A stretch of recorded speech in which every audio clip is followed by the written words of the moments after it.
निज मन मुकुर सुधारि वरणो रघुबर विमल यश जोदायक फलचारि सियावर रामचंद्र की जय। जो न होत जग जन्म भरत को सकल धर्म धुरी धरणि धरत को। जिज्ञास और श्रद्धा भावना से ओतप्रोत श्रोतावृंद और भक्तिमती देवियों, अभी आपके सामने जो पंक्ति पढ़ी गई, कथा के प्रारंभ में जिसको नित्य आपके सामने पढ़ा जाता है, उसका सरल अर्थ तो यही है कि यदि श्री भरत का जन्म न हुआ होता तो समस्त धर्मों की धुरा को कौन धारण कर पाता। और इसी संदर्भ में धर्म का क्या स्वरूप है और अनेक महापुरुषों के होते हुए भी श्री भरत को ही सर्वश्रेष्ठ धर्मज्ञ के रूप में क्यों स्वीकार किया गया, आइए एक दृष्टि इस सत्य की ओर, इसके अभिप्राय की ओर डालने की चेष्टा करें। कौश युग के धर्म के सर्वश्रेष्ठ व्याख्याता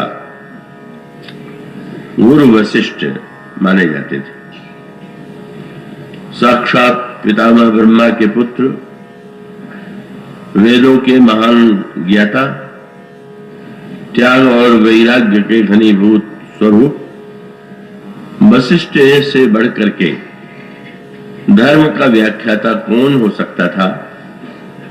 और उस समय रघुवंश के समस्त राजा उन्हीं के चरणों में, उन्हीं के समक्ष अपनी समस्याओं का निवेदन करते थे और वे जो आदेश देते थे उसे उसका पालन करके धन्य होते थे।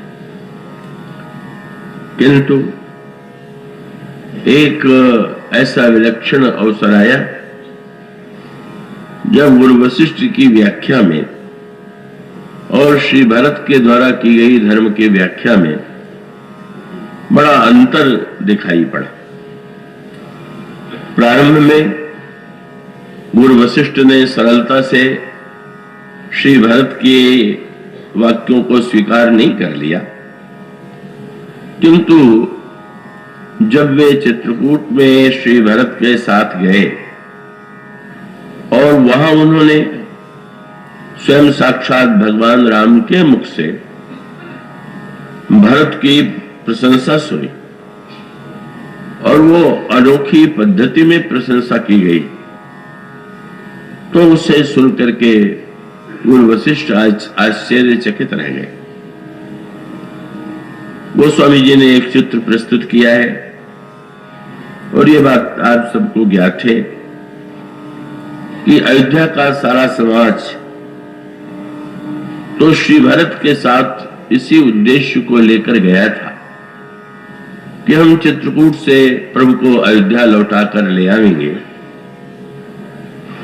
और उनकी धारणा यही थी कि श्री भरत इसी उद्देश्य के लिए चल रहे, पर गुरु वशिष्ठ का यह उद्देश्य नहीं था। को गुरु वशिष्ठ को भविष्य की चिंता थी, धर्म और मर्यादा की चिंता थी और उनको ऐसा लग रहा था कि सत्य से बढ़कर के कोई दूसरा धर्म नहीं है। और महाराज श्री दशरथ ने उसी सत्य के लिए श्री राम का परित्याग कर दिया, श्री राम के वियोग में प्राण का परित्याग कर दिया, किंतु साथ साथ अपने शिष्य के, श्री राम उनके शिष्य हैं, शिष्य के एक दूसरे पक्ष से भी गुरु वशिष्ठ परिचित थे।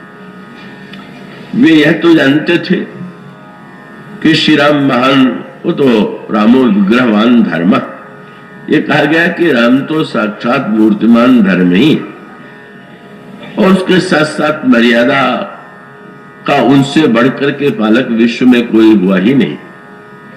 किंतु इतना होते हुए भी गुरु वशिष्ठ के मन में एक थोड़ा सा संशय था, और वो यह था कि राम मर्यादा पुरुषोत्तम है, धर्मज्ञ है, सब कुछ है, पर वो शीलवान बहुत, संकोची बहुत, और साथ साथ प्रेम के समक्ष वे कुछ परवश से हो जाते। और वे ये जानते थे कि भरत में कितना उत्कृष्ट प्रेम है। उन्होंने स्वयं देखा था कि अयोध्या का सारा समाज कैसे भरत के उस भाषण के प्रेम भरे प्रवाह में एक साथ बह गया, और जिधर भरत ले गए उधर ही सारा समाज चला। तो उनके मन में ये बात तो थी कि कहीं ऐसा न हो कि राम भरत के प्रेम और भावना से प्रभावित होकर के संकोच के कारण उनकी बात मान ले और अयोध्या लौट आवे, और इसका परिणाम तो कल्याणकारी नहीं होगा, क्योंकि रावण का वध, राम राज्य की स्थापना, जो ये उद्देश्य है वो अधूरे रह जाएंगे। और इसी चिंता को लेकर के गुरु वशिष्ठ चित्रकूट गए थे। और वो जो कल एक शब्द आपके सामने कहा गया था कि गुरु वशिष्ठ की यह धारणा थी कि कुछ भी क्यों न हो, श्री भरत के प्रति राम का कितना भी स्नेह क्यों न हो, पर अंत में एक और केवल अगर भरत ही होंगे तो हो सकता है भरत के प्रेम प्रवाह में वे भी प्रभावित हो जाए, डूब जाए। देवताओं का तो स्पष्ट निर्णय था कि वे भले ही धर्मात्मा है, मर्यादा पुरुषोत्तम है, पर राम सकोची और प्रेम बस। और भरत बोले भरत सुप्रेम पयोध, इतना तो देवताओं को भी ज्ञात था कि भरत तो प्रेम के समुद्र है और राम संकोची है और प्रेम के बस में। तो उनके मन में तो पूरा भय था ही, और वो तो कह ही रहे थे आपस में कि बनी बात बिगड़न चाहती और करहु जतन छल सोच। ये हम लोगों का बना बनाया खेल बिगड़ने जा रहा है, इसलिए कुछ भी करना हो लेकिन किसी प्रकार से कुछ ऐसा प्रयत्न करना चाहिए कि राम ही भरत ही भेंट न हो। देवताओं को एक ही उपाय समझ में आया, वहां जाएंगे तो फिर हम लोग क्या कर सकेंगे, पर कुछ ऐसा प्रयत्न किया जाए कि श्री राम और भरत की भेंट ही न हो सके।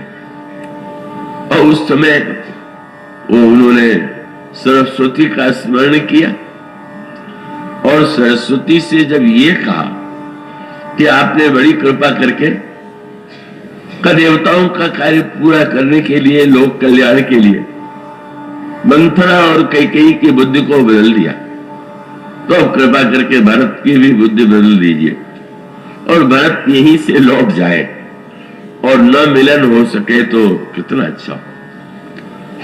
उस समय सरस्वती ने आश्चर्य से इंद्र की ओर देखा और उन्होंने कहा कि तुम ये सोचते हो कि भरत को राम से मिलने से रोका जा सकता है, तुम्हें पता ही नहीं कि भरत को तो राम से मिलने का रोकने का प्रश्न ही नहीं। ये सारे संसार के प्राणी भी जिनकी कृपा से राम से मिलेंगे वो तो भरत ही। ये स्वयं मिलने के बात तो दूर है, ये तो संसार के समस्त प्राणियों को, आज अयोध्या वासियों को ये लेकर के चित्रकूट जा रहे हैं। और तुम लोग भविष्य में भी पाओगे कि भरत केवल इसी युग में नहीं, आगे चल करके भी न जाने कितने व्यक्तियों को श्री राम के शरण में पहुंचा देंगे, श्री राम से मिला देंगे। और आपने अयोध्या कांड का वो छंद तो पढ़ा होगा, सुना होगा, आपके सामने वो कहा गया था, उसमें गोस्वामी जी ने यही कहा है और वो बड़े महत्व का सूत्र है।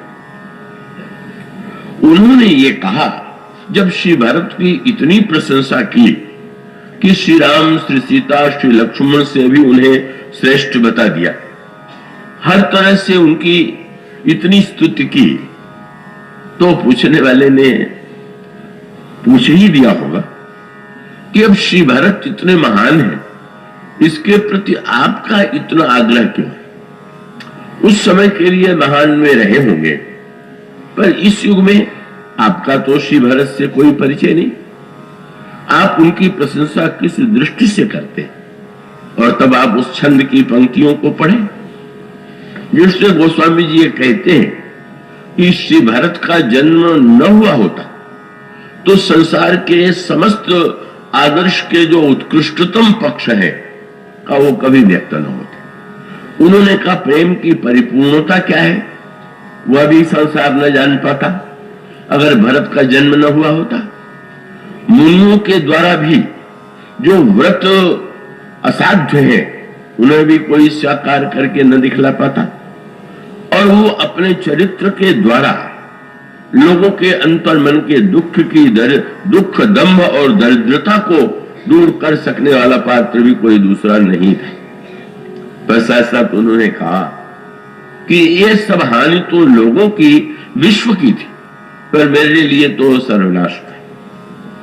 और उन्होंने यही कहा, उन्होंने कहा वो अंतिम छंद की वो जो अंतिम पंक्ति है उसको आप दृष्टि में रखें। वे कहते हैं कलिकाल। उनका अभिप्राय यह है कि साधारण दृष्टि से तो भरत त्रेता युग में हुए, और वो होता भी है कि जिस युग में कोई महापुरुष होता है उस लोग युग के लिए वो आदर्श होता है, लोग उसका अनुगमन करते। तो अब गोस्वामी जी का जन्म तो कलयुग में हुआ और श्री भरत त्रेता युग में, दोनों के मध्य में काल का कितना बड़ा अंतराल, कितनी बड़ी दूरी, कितना बड़ा व्यवधान। त्रेता युग समाप्त हो गया, द्वापर युग समाप्त हो गया और गोस्वामी जी कलयुग में जन्म लेते हैं। पर उस छंद के अंत में वे बड़े आग्रह से कहते हैं कलिकाल। नहीं, त्रेता युग में ही नहीं, इस कलिकाल में। और साथ साथ उन्होंने कहा श्री भरत के चरित्र को समझ करके, पढ़ करके इस भ्रम में कोई न पड़ जाए कि भरत का मापदंड और उनका चरित्र यदि इतना ऊंचा है तो उतने ही उच्च कोटि के व्यक्ति उनका अनुगमन कर सकते हैं, उतने ही उच्च कोटि के व्यक्ति उनके चरित्र से लाभ पा सकते हैं। तो छंद का अगला वाक्य क्या है? कलिकाल तुलसी से सठनी, मुझ जैसे तुलसीदास जैसा दुष्ट। गोस्वामी जी ने तो अपने लिए सर्वदा एक ही विशेषण चुना। जब भी उन्होंने कहा तो कभी सठ कहा, कभी दुष्ट कहा, यही गोस्वामी जी अपने लिए कहते। तो उन्होंने कहा कलयुग में और मुझ जैसे दुष्ट को यदि कोई राम के सन्मुख ले गया, और सन्मुख के साथ एक शब्द और जोड़ दिया, क्या? कलिकाल तुलसी से सठनी हठी बलपूर्वक। मैं तो जाने में घबरा रहा था, मैं तो यही सोच रहा था कि मैं प्रभु के सन्मुख जाने योग्य हूं ही नहीं, किंतु श्री भरत ने बलपूर्वक, हठपूर्वक मुझे भगवान श्री राम के पास पहुंचा दिया, मिला दिया। इसलिए अगर भरत का जन्म न हुआ होता तो विश्व की तो जो हानि वो होती, पर मेरे लिए तो फिर कोई आशा ही नहीं रह जाती। और इसमें इस शब्द की समय मिला तो कुछ विस्तार से विचार करेंगे, और वो इस दृष्टि से इस विषय पर विचार करना आवश्यक है कि श्री भरत के चरित्र में धर्म की जो व्याख्या की गई, आप उसको सुन करके कई लोग ये सोच सकते हैं कि भाई इतना ऊंचा मापदंड, इतनी ऊंची व्याख्या तो व्यक्ति के लिए संभव नहीं। तो ये निराश हो सकते हैं कि शायद भरत का चरित्र तो हमारे लिए उपयोगी नहीं, किंतु गोस्वामी जी ये बताना चाहते हैं, और ये बड़ा ही महत्व का सूत्र है, ग्रहण करने योग्य सूत्र है कि वे इतने महानतम जो भरत है, केवल महान व्यक्तियों के लिए ही नहीं, महान से महानतम व्यक्तियों के लिए भी है। और गोस्वामी जी कहते हैं मुझ जैसे दुष्टों के लिए भी उनका चरित्र प्रेरक है, और वो भगवान से मिलाने वाला है, भगवान के सन्मुख करने वाला है। क्यों कहा उन्होंने, इसकी चर्चा फिर हम अगले संदर्भों में करने की चेष्टा करेंगे। किंतु इसका अभिप्राय यह है कि श्री भरत का यह जो व्यक्तित्व है, वो चरित्र जो है, वो समग्र विश्व के लिए, ब्रह्मांड के लिए, प्रत्येक काल में, और चाहे वो ज्ञानी हो, चाहे भक्त हो, चाहे वो कर्मयोगी हो, और वो चाहे शरणागत, अपने आप को अत्यंत हीन दीन मानने वाला, सबके लिए वो समान रूप से एक जैसा प्रेरक है। यही इस चरित्र की विलक्षणता है कि वो सबको प्रेरणा देता है और सबको उसके द्वारा कुछ कुछ प्राप्त हो जाता है। तो श्री भरत तो सारी अयोध्या को लेकर के गए, और उसमें एक पर बस केवल इतनी आपकी उत्कंठा का उपशमन हो जाए कि श्री गोस्वामी जी से पूछा गया कि आप श्री भरत के साथ श्री राम के सन्मुख गए, तो आपने कैसे ये मान लिया कि इस यात्रा में मैं भी सम्मिलित हो सकता हूं? आपका साहस कैसे हुआ, या आपको श्री भरत ने सम्मिलित कैसे कर लिया?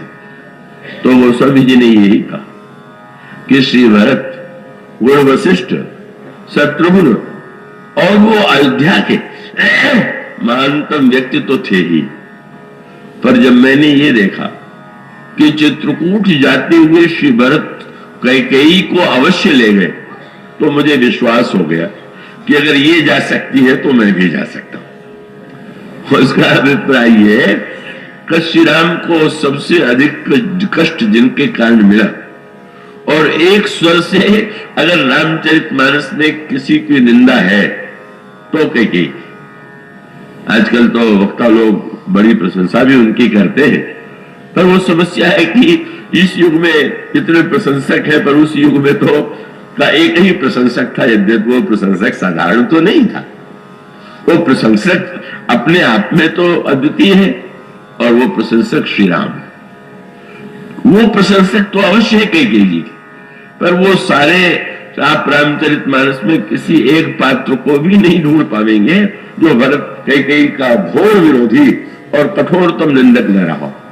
सब, चाहे गुण वशिष्ठ हो, वो जब अयोध्या की सभा में भाषण देने लगे तो सबसे पहले उन्होंने कैकेयी की घोर निंदा की, और वो पंक्ति आपको यही पढ़ने को मिलेगी। प्रथम कथा सब मुनिवर बरनी, कैकेयी कुटिल कीन जस करनी। महारानी कैकेयी अत्यंत कुटिल है, और उनकी कुटिलता का ही परिणाम आज अयोध्या वासियों को भोगना पड़ रहा है। गुण वशिष्ठ ये कहने में संकोच नहीं करते हैं भरी सभा में, और वे मानते हैं कि वो बात और है कि श्री राम ने अपने चरित्र से, अपना चरित्र उनका इतना उदात्त है, लेकिन मूल में तो कैकेयी की कुटिलता है। तो गुण वशिष्ठ और अयोध्या वासियों का तो एक स्वर से सभी लोग इतनी निंदा करते थे कैकेयी के, और वो एक ही शब्द कहते थे। उनके लिए, कैकेयी के लिए तो आज जो आदर के शब्द कहे जाते हो, महारानी तो मैं कहूंगा, पर वो अयोध्यावासी तो एक कहते थे, यही पापिनी बोझ का पर्यो, छाई भवन पर कपावक दयो। इस पापिनी को क्या हो गया? इस तरह से कुटिल, पापिनी, और वो तो सभी एक स्वर से। अगर गुरु वशिष्ठ सर्वोच्च महापुरुष है, तो समाज में सबसे नीचे वर्ग में निषाद, और वो निषाद राज भी। जब प्रभु को वृक्ष के नीचे देखते हैं, कब उसके ऊपर, पत्तों के ऊपर सोए हुए, और वो देख करके वो दृश्य इतना दुख होता है, इतनी पीड़ा होती। अरे क्या वह राजकुमार श्री राम जो इस युवावस्था में, यह सीता क्या इस तरह से वृक्ष के नीचे कुछ और पत्तों पर सोने के योग्य है? और आंखों में आंसू आ गए, और तब वो लक्ष्मण जी से ये कहे बिना नहीं रह पाए कि कहे नंदिनी मंद मति कठिन कुटिलपन की, जे रघुनंदन जाने की सुख अवसर दुख भी। वो कई नंदिनी जो है मंद बुद्धि है, कुटिल है, जिसने प्रभु को इतना कष्ट दिया। तो गुरु वशिष्ठ से लेकर के अयोध्यावासी प्रत्येक नर नारी का वो जाकर के तो महारानी कैकेयी की सखियों ने कैकेयी जी को सिखाया, क्या कर रही हैं आपको द्वारा ये क्या हो रहा है? निज कर नयन डाल निज कर नयन कारिचा दीठा, कई अपनी आंखों को फोड़ करके ये दृष्टि चाहती है, ये शब्द श्री कैकेयी के प्रति थे। और उसके साथ साथ इसीलिए तो श्री राम उस समय अत्यंत अकेले पड़ गए। जब चित्रकूट की सभा में वक्ता बोलने लगे और सबसे पहले प्रभु ने श्री भरत से कहा कि तुम अपने विचार हो, तो श्री भरत जी कैकेयी जी की आलोचना तो करना ही चाहते थे, पर उन्हें तो ये कहीं से तो पता था ही कि प्रभु श्री राम तो कैकेयी जी के आलोचक और निंदक है ही नहीं। तो इसलिए उन्होंने यही कहा कि महाराज जी, भगवान राम से उन्होंने यही कहा कि महाराज ये जो कुछ हुआ है इसके मूल में कैकेयी की ही दुर्बुद्धि है। और साथ साथ संकेत किया कि आपको संदेह हो तो आप तो लोक मर्यादा का बड़ा पालन करते हैं, इस सभा में बैठा हुआ कोई ऐसा व्यक्ति ही नहीं है कि जो ये न मानता हो कि इसके मूल में कैकेयी की दुर्बुद्धि। और इसका अभिप्राय है कि अगर प्रत्येक व्यक्ति ये मानता है तो कैकेयी से बढ़कर के कोई कुटिल और दुर्बुद्धि नहीं हो सकता। और श्री भरत का यह वाक्य सुन करके वो सारी सभा का तो सिर हिल ही गए। और प्रभु जब बोलने खड़े हुए तो एक वक्ता के सामने सबसे बड़ा संकट तब होगा आता है कि जब वो प्रत्येक श्रोता उसके विचार को बिल्कुल विचारों का विरोधी हो। अब भगवान राम को कैकेयी जी की प्रशंसा करना है, सारे लोग निंदक हैं, और तब प्रभु भी तो वक्तृत्व कला का अद्भुत, उन्होंने जो वक्तृत्व है वो भी अपना अनोखा है। वहां पर भी प्रभु बोलने के लिए खड़े हुए और कितने अद्भुत पद्धति से उन्होंने अपनी बात रखी। उन्होंने श्री गणेश कैकेयी की प्रशंसा से नहीं किया, जानते थे सभी लोग अस्वीकृति में सिर हिला देंगे। प्रभु श्री भरत की प्रशंसा बार बार के बस भरत के समान तो महान कोई है ही नहीं। और जब भरत से तो सभी प्रभावित थे और सभी प्रभावित थे तो बड़े प्रसन्न हो गए। और वहीं से प्रभु ने अचानक अपने भाषण में मोड़ दे दिया। उन्होंने कहा, आप लोगों को भरत की महानता में तो कोई संदेह नहीं, महाराज हम लोग तो उनको अपने प्राण से बढ़कर चाहते हैं। तो प्रभु ने तुरंत श्रोताओं से पूछ दिया, भला सोचिए, अगर मां कैकेयी न होती तो भरत जैसे पुत्र का जन्म कौन कहां होता? जिस मां ने भरत को जन्म दिया, आप क्या उसकी आलोचना कर सकते हैं? और प्रभु का तर्क था, उन्होंने तो बड़े कुछ ऐसा वाक्य कह दिया जो बड़ा विचित्र था। दोष दे जननी जड़ते, जो कैकेयी मां को दोष देते हैं, शब्द क्या का जननी, मैंने ये मत देखिए, ये देखिए कि ये जननी किसकी है, किसको इन्होंने जन्म दिया। और ये कह दिया कि जितने दोष देने वाले हैं सब जड़े। तो विचित्र आनंद ये है कि अब वहां बचा हुआ कौन है? जब गुरु वशिष्ठ भी निंदक है, निषाद भी निंदक है, भरत भी निंदक है, अयोध्या वाले भी निंदक है, और प्रभु कह रहे जो दोष देते हैं वो जड़ है। तो अब स्थिति इसका अर्थ ये हुआ कि ये जितने हैं सबके सब जड़ है प्रभु की दृष्टि में। और यहां तक कह दिया, नाहिन साधु सभा जिन से ही, जो उन्होंने संत सभा का सेवन नहीं किया होगा वे हमारी मां को कर। श्री भरत से वो तो बड़ा बढ़िया दोनों का संवाद था। तो उन्होंने यही कहा कि भरत प्रश्न है, प्रभु ने तो कह दिया जो कैकेयी जी की आलोचना करते हुए जड़ है। तो रामायण के शब्दों का तो एक अपना विशेष अर्थ है। तो एक जड़ता होती है जो कि अज्ञान और संशय के कारण आती, कृपया चैतन्य रख करके सुनेंगे। और एक जड़ता वो है जो प्रेम के कारण, जैसे कोई स्तब्ध हो जाए, भरत जी के संदर्भ में जाओ न होत भूत हो तो न भूतल भाव भरत को, अचर सचर चर अचर करत को। और इसका अभिप्राय यह है, एक शब्द आया रामायण में, सो स्नेह जड़ता बसता हो, स्नेह जन्य जड़ता। तो प्रभु ने मुस्कुरा करके यही कहा कि भरत यदि मैं शील में बैठ के बोल रहा हूं तो तुम भी तो प्रेम में ही बैठ के बोल रहे हो। तुमको मेरे कष्ट की इतनी चिंता है कि तुम मुझे कष्ट देने वाला कोई है, इस कल्पना मात्र से ही तुम्हारा हृदय विदीर्ण होने लगता है। पर उसका सांकेतिक तत्व यही है कि भगवान राम एक और तो भरत के महान प्रशंसक, पर उनकी उदारता और उनका शील यही है कि वे कहते हैं कि नाना, मेरी मां कैकेयी का तो कोई दोष ही नहीं है, उनकी आलोचना आप लोग मत कीजिए, पर यह बात के सत्य के संदर्भ से नहीं, शील के संदर्भ से ही पढ़ा जाना चाहिए। इसीलिए तो बड़ी मीठी बात आती, जब पार्वती जी तपस्या कर रही थी और भगवान शंकर समाधि में, तो लिखा हुआ है कि भगवान राम प्रकट हो गए, और प्रकट हो गए तो शंकर जी ने नेत्र खोल के देखा, बड़े दिव्य आनंद में भगवान शंकर ने, उस समय भगवान शंकर से प्रभु ने कहा, आप तो बहुत कथा सुनाते रहते हैं, पर आज तो मैं सुनने नहीं सुनाने आया हूं। और लगे सुनाने कथा। क्या बोले? अति पुनीत गिरिजा कै करणी, बिस्तर सहित कृपा निधि वर्णि। बड़े विस्तार से पार्वती जी का जन्म कैसे हुआ, कैसे बाल्यावस्था में उनमें दिव्य गुण है, कैसी तपस्या है, कैसी साधना है। जब सुनाने लगे पार्वती जी का चरित्र तो शंकर जी के आंखों में आंसू आ गए। प्रभु ने मुस्कुरा करके कहा, पार्वती का चरित्र तुम्हें कैसा लगा? मेरी कथा में तुम्हें आनंद तो आया? बोले प्रभु, मुझे आंसू इसलिए आ गए कि जब आप पार्वती जी की कथा सुनाने लगे तो मुझे तो आपका शील यह ध्यान में आ गया, यही पार्वती सती के रूप में कथा में गई और आपकी कथा नहीं सुनी।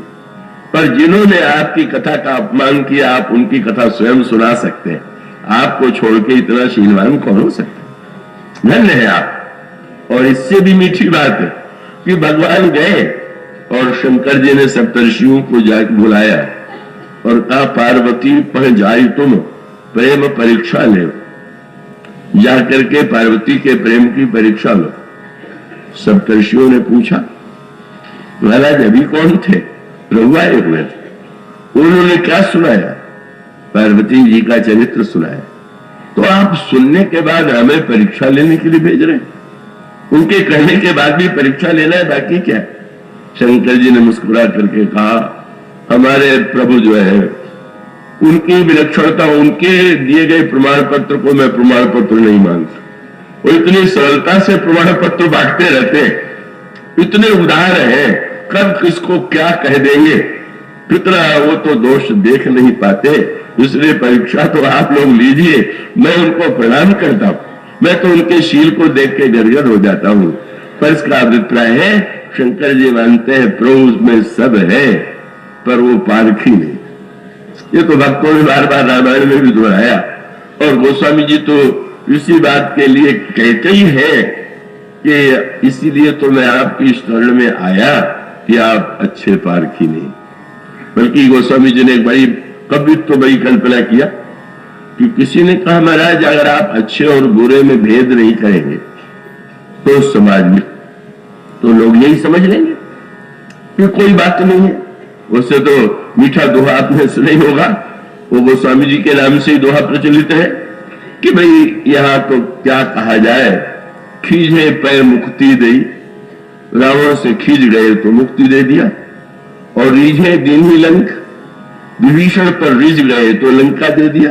तो बोले अधा धुंध दरबार है, तुलसी भजो निसंग।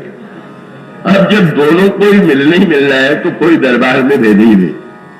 तो प्रश्न तो यही है कि अब अगर बुरे व्यक्तियों को अगर प्रमाण पत्र देने लगे कि भाई ये तो बहुत अच्छे हैं, ये तो बड़े श्रेष्ठ है, और इसीलिए लक्ष्मण जी बहुत हंसे। सुग्रीव जब भगवान को भूल गए और भूल जाने के बाद किसी तरह से डर करके आए भगवान की शरण में, प्रणाम किया, और प्रभु ने तुरंत सुग्रीव को हृदय से लगा के कहा, तुम तो संकोच कर रहे हो, क्यों? बोले तुम प्रिय मोहि भरत जी में भाई, तुम तो भरत के समान प्रिय। लक्ष्मण जी को हंसी आ गई, सुग्रीव को भरत जी की तुलना में रखना इन्हीं के लिए संभव है। कहां भरत कहां सुग्रीव, एक वैराग्य की सीमा, एक व्यक्ति जो अभी भोगों में भगवान को भूल गया था। बड़े धन्य प्रभु, आप ही इतने उदार हो सकते हैं। और कभी कभी तो ऐसा वाक्य कह देते हैं, कहते तो ये कि भरत सरित संप्रिय को जन्माए और लंका से लौट करके आए तो वशिष्ठ से बंदरों का परिचय कराते हुए कहने लगे, क्या ये सब सखा सुनो मुनि मेरे, भय समर सागर का बेरे, मम हित लागी जन्म इन हारे, भरतों ते मुझे अधिक प्यारे। कब किसको भरत के बराबर बना देंगे, कब किसको भरत से बड़ा बना देंगे, तो भाई अंधाधुंध दरबार को लगता ही। तो इसका मीठा पक्ष ये है, उसको यो कह दीजिए कि जैसे आप एक विजेता को देखते हैं तो कहते वाह तुम कितने बड़े हो, तुमने सफलता पाई। पर एक नन्हा बच्चा चलते समय लड़खड़ा के गिर पड़े तो क्या आप कहते हैं, करे मूर्ख तुझे चलना भी नहीं आता, तुरंत उसकी पीठ ठोक के कहते वाह वाह तुम तो बड़े वीर हो, ये तो चोट तुमको नहीं आई है जमीन को आई। क्या ये सत्य है क्या? पर इसका अर्थ ये होता है कि बच्चे को तो प्रोत्साहन की आवश्यकता है। अगर उसको आप पल पल पर उसको कहने लगे कि तुम कुछ नहीं हो तो बेचारा कुछ नहीं बन पाएगा। इसलिए उसके हर एक बात को चाहे वो जैसी भी हो फिर पीठ ठोक करके उसको प्रोत्साहन देते हैं।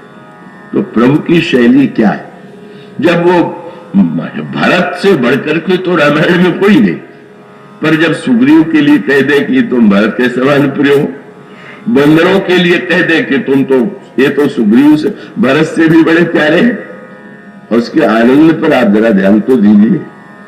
ये कह किसके सामने रहे जहां भरत भी खड़े। ऐसी बात लोग कहते भी है तो आरक्षित में किसी को कभी कह दे किसी को कभी कह दे, पर ऐसा तो नहीं करते हैं कि एक सामने खड़ा हो और उसी के सामने का भरतों थे वो अधिक प्यारे। पर यही जो प्रभु का दिव्यशील है वो उन व्यक्तियों को प्रोत्साहित करता है जो ये मान करके चलते हैं कि हम तो बड़े असमर्थ हैं, हमें तो बड़ी कमियां हैं। तो मानो प्रभु का ये जो शील है, ये जो पुचकार है, जो प्यार है, कब वो लगता तो यही है कि ये तो अदादंड हुआ, पर सच पूछिए यही तो आपको भी करना पड़ता है। अगर आप योग्य पिता होंगे, योग्य माता होंगे तो आप यही करेंगे। छोटे बच्चे और बड़े बच्चे के प्रति जो आपका व्यवहार होगा उसमें निश्चित भिन्नता होगी। बड़े बच्चे की जिस बात के लिए आप आलोचना करेंगे छोटे की कभी नहीं करेंगे। बड़ा जरा अधिक सो जाए तो कहेंगे कि ये तो कुंभकर्ण हो गया, डांटेंगे, सोता ही रहता है। और छोटा बच्चा सो जाए इतने प्रसन्न हो जाएंगे, कहेंगे अरे इसकी नींद न खुलने पाओ, क्या हुआ? उसका न जगना अवगुण है और इसका सोना भी गुण हो गया। तो नन्हे बच्चे के प्रति ये जो आपकी उदारता है, आप सोचते हैं खूब सोया रहे, अधिक से अधिक सोए, क्या इसका अभिप्राय ये माना जाए कि ये कैसे विचित्र व्यक्ति है कि जो बेचारा 18 घंटे जग करके काम कर रहा है वो उससे अधिक प्यार उससे करते हैं जो 20 घंटा सो रहा है।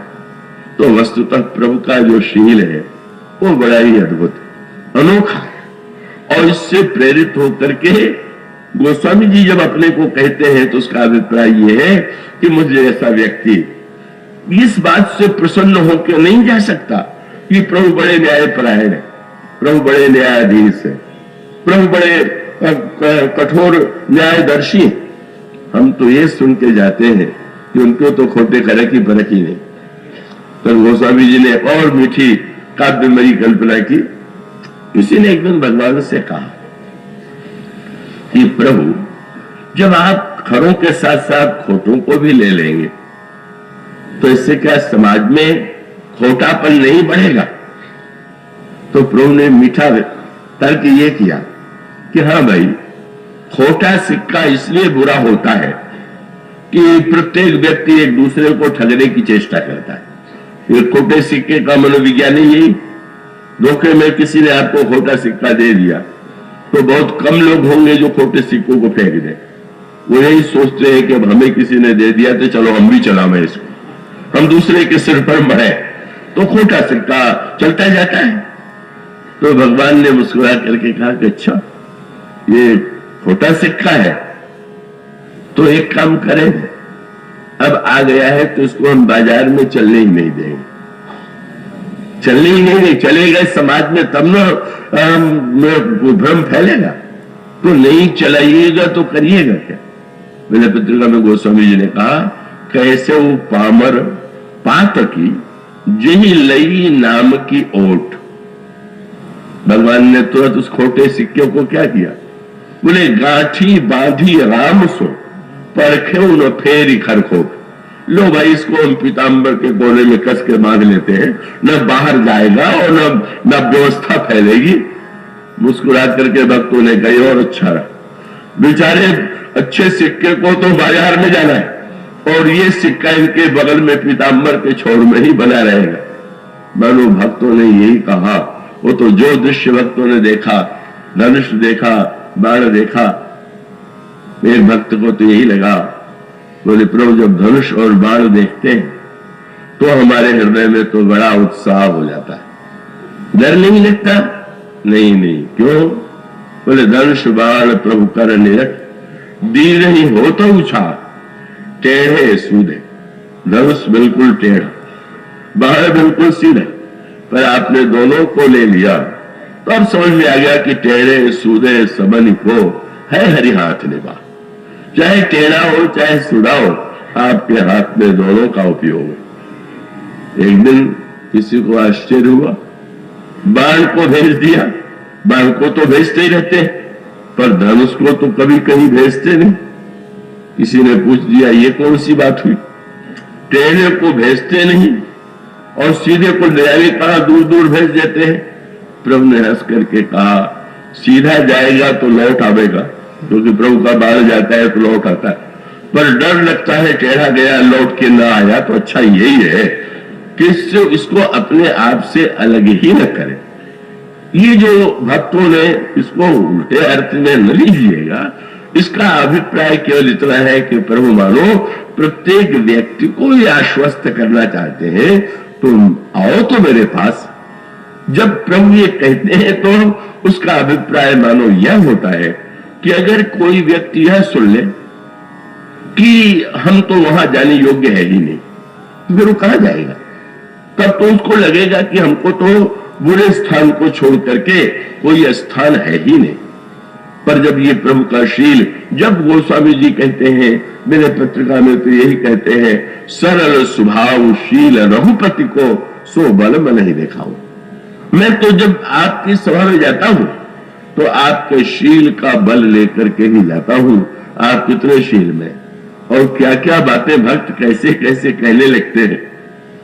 मेरे पत्रिका में गोस्वामी जी एक पद लिखते हैं, भगवान की सभा में पहुंच गए और भगवान को पुकार कर कहने लगे, मैं हरि पतित पावन सुने। प्रभु मैंने सुना है कि आप पतित पावन है। साधारण व्यक्ति को दो शब्दों में कोई अंतर नहीं दिखाई देता, पर समझने वाले समझ गए। सुनने की बात तो आप तब कहते हैं जब वो आपके सामने दृश्य न हो, तब आप कहेंगे सुना, और जब सामने होंगे तो कहेंगे देखा। तो गोस्वामी जी अगर कहीं अन्यत्र कहते कि मैं हरि पतित पावन सुने, तो सुने शब्द ठीक था, पर भगवान के यहां आए और कह रहे सुने। प्रभु ने मुस्कुरा करके देखा, सुने माने क्या? देख नहीं रहे हो क्या? बोले प्रभु सुना तो था, इसलिए सुना कहूंगा, पर देख नहीं रहा हूं। क्या? बोले जब मैंने सुना कि पतित पावन आप हैं तो इसीलिए मैं आया, पर आपकी सभा में जब मैंने देखा तो एक भी पतित नहीं दिखाई पड़ा, तो यही कहना पड़ेगा कि सुना। तो भगवान ने कहा कि तो फिर तो तुम्हारा क्या विचार है? क्या तुम यहां नहीं रुकोगे? नहीं प्रभु, मैं आपकी सहायता करना चाहता हूं, आपके नाम की महिमा को सार्थक सिद्ध करना चाहता हूं। क्या? इसका एक ही उपाय है कि आप मुझे अपनी सभा में रख लीजिए और बाद में कोई आवे और पूछे कि आप पतित पावन कैसे हैं तो दिखा दीजिएगा, तो तुलसीदास जैसा पतित है इसलिए मैं पतित पावन। मैं हरि पतित पावन सुने, मैं पतित तुम पतित पावन, दो बालक बने। क्या बढ़िया हमारी आपकी जोड़ी है, आप पतित पावन और मैं पतित। यह जो भक्तों की भाषा है, उस भाषा में प्रभु का ये शील जो है, मानो जैसे आप बालक को कीचड़ में गिर जाए तो उसको गंदा कर करके नहीं पुकारते, नहलाते हैं, धुलाते हैं, कपड़ा पहनाते हैं। गिर जाने पर उसको ये अंधा नहीं कहते, गिर जाने पर उसको तुच्छ नहीं कहते। इस प्रकार से प्रभु का दिव्य शील है, और वो जो शील है का वही उनकी विलक्षणता है, और यही और श्री भरत भी। और वो सूत्र कैकेयी के संदर्भ से भी जुड़ा हुआ। क्या कैकेयी जी का जब आपने सुना होगा, जो नित्य आते रहे होंगे, जब सती होने चली तो भरत जी ने उनको सती नहीं होने दिया। और उसका अभिप्राय है कि कहीं भी अगर द्वेष होता तो द्वेष होने पर स्वाभाविक रूप से वे सोचते कि चल भाई इसी तरह से इनका शरीर छूट जाए तो एक व्यक्ति ने इतना अनर्थ किया है। पर श्री भारत का जो जीवन है, भारत का जो दर्शन है, वो तो बड़ा अद्भुत।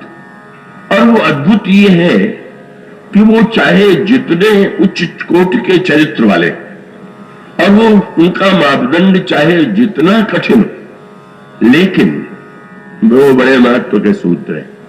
और वो सूत्र ये है कि जब चित्रकूट की यात्रा वे करते और महारानी कैकेयी को भी आग्रह पूर्वक ले जाते, सब लोगों को ले जा सकते थे, कह सकते थे कि नहीं आप मुंह दिखाने योग्य नहीं, आप वहां पर चलने योग्य नहीं। स्वाभाविक होता, कोई उनका मुख तो देखने नहीं चाहता था। पर भरत आग्रह पूर्वक महारानी कैकेयी को का अनुरोध करते हैं कि वे भी चित्रकूट चले।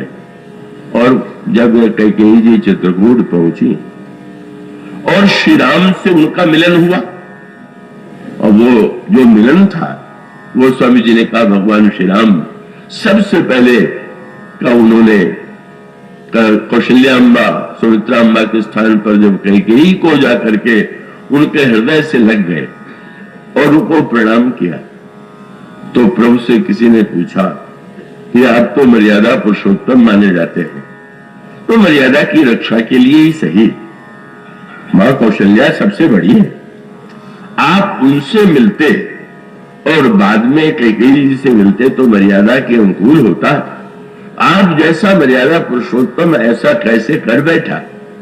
प्रभु ने यही कहा कि नहीं, मैंने मर्यादा का ठीक ठीक पालन किया।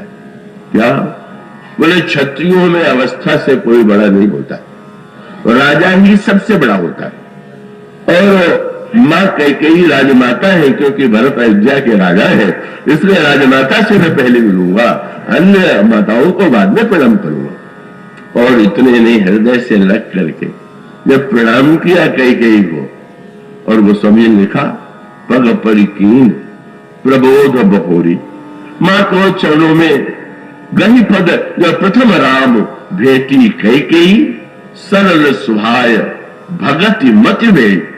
और उसके पश्चात गोस्वामी जी ने लिखा, इस मिलन के बाद इतनी ग्लानि हुई। भरत यही चाहते थे। भरत कैकेयी के भी परम हितैषी, वो तो किसी के विरोधी नहीं, पर वे जानते हैं कि कैकेयी जी का कल्याण मेरे प्रति आकृष्ट होने में नहीं, मेरी आज्ञा पालन में नहीं। मैं अगर आज्ञा पालन के नाम पर कि मां की आज्ञा है राज्य ले लूं, तो इसका अभिप्राय यह है षड्यंत्र का, असत्य का। जो सत्य के नाम पर अनर्थ किया गया उसका मैं समर्थन कर रहा हूं। और कैकेयी का परम कल्याण इसी में है कि वो अगर सबसे तिरस्कृत हो गई। और गोस्वामी ने बड़ा सुंदर शब्द लिखा कि अब कैकेयी जब चित्रकूट में पहुंची तो चारों ओर लोगों के मन में उनके प्रति इतनी उपेक्षा, कोई उनसे बातें नहीं करना चाहता।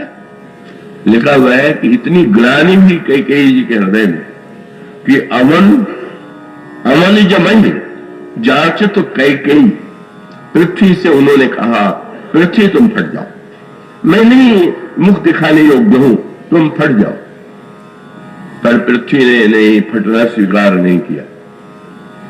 यमराज से कहा तुम मुझे मृत्यु दे दो, मैं ये नहीं रहना चाहती। यमराज ने कहा मेरे पास तुम्हें रहने योग्य कोई स्थान नहीं, क्योंकि संसार में जो अन्य पाप करने वाला है उसको मैं नरक देता हूं, लेकिन राम का जो विरोधी है उसके लिए तो हमारे पुस्तक में कोई प्रावधान नहीं, तो अब मैं कहां ले जाऊं? वो स्वामी जी कहते अवन जमन जाचत कैकेयी और मही न बीच विधि मीच न दे। क्यों? बोले लोकहु वेद विदित कवि कहे राम विमुख थल नरक न ले। श्री राम के विरोधी को कोई नहीं रखना चाहता, नरक भी नहीं रखना चाहता। निराश हो गई कैकेयी, कहां मैं जाऊं? और तभी भगवान श्री राम आकर के मां के हृदय से लग गए, मां कोई स्थान नहीं है तो मेरे हृदय में तो तुम्हारा स्थान है। धन्य हो गई कैकेयी। कहां जाएंगी वो? का जो सर्वत्र से तिरस्कृत हो गया उसके लिए तो श्री राम कहते हैं ना ना, तुम तो मुझे सबसे प्रिय हो, तुम तो तुमसे बढ़कर के तो मेरे लिए कोई हितप्रिय है ही नहीं। मानो धन्य हो गई कैकेयी। भरत का वह तिरस्कार, उस तिरस्कार और जो पश्चाताप भरत जी ने उनके जीवन में जागृत कर दिया, पीड़ा जागृत कर दी, वो पीड़ा तो कैकेयी को सचमुच श्री राम से मिला देती है। और यही श्री भरत का उद्देश्य, चाहे वो बाल्यावस्था में गेंद खेलते रहे, बल्कि हुआ ये कि जिसमें चतुरंगिनी सेना लेकर के भरत चित्रकूट में गए तो लिखा हुआ है पशु पक्षी जो है वो भागे और श्री विकल प्रभु आश्रम गए। तो किसी ने प्रभु से पूछा कि माना ये जाता है कि पशु पक्षी भी हित अनहित जानते हैं, तो भरत जैसे संत को देख के पशु पक्षी भाग खड़े हुए, तो क्या ये भरत को नहीं पहचान पाए? क्या भरत संत नहीं है? तो प्रभु ने मुस्कुरा करके कहा कि ना, भरत की तो जीवन की धारणा और भरत के जीवन का तो लक्ष्य ही एक है। और वो लक्ष्य क्या है? बाल्यावस्था में यदि गेट का चौगान का खेल हुआ और दो पक्ष बने और एक का नेतृत्व श्री राम के हाथ में और दूसरे का नेतृत्व श्री भरत के हाथ में, तो लोगों ने आश्चर्य से देखा। जब कोई गेंद भरत की ओर आती है तो भरत ऐसा कस के प्रहार करते हैं कि प्रत्येक दर्शक को लगता है जीतने के लिए खेल रहे, पर वो जब गेंद प्रभु की ओर आती है और वो बचा ले जाते हैं, प्रहार ही नहीं करते, तो लोगों को यह भ्रम हुआ कि श्री राम तो हारने के लिए खेल रहे हैं और भरत जीतने के लिए। पर भरत का दर्शन तो दूसरा है, उनको समझना तो अत्यंत कठिन है। भरत को गेंद नहीं लगती थी। जब उस गेंद को देखते थे कि वो प्रभु को छोड़ करके इधर आती थी, तो उनको यही लगता था कि प्रभु को छोड़ करके जो मेरे पास आवे उसको इतना कस के पीटना चाहिए कि लौटने का नाम ही नहीं।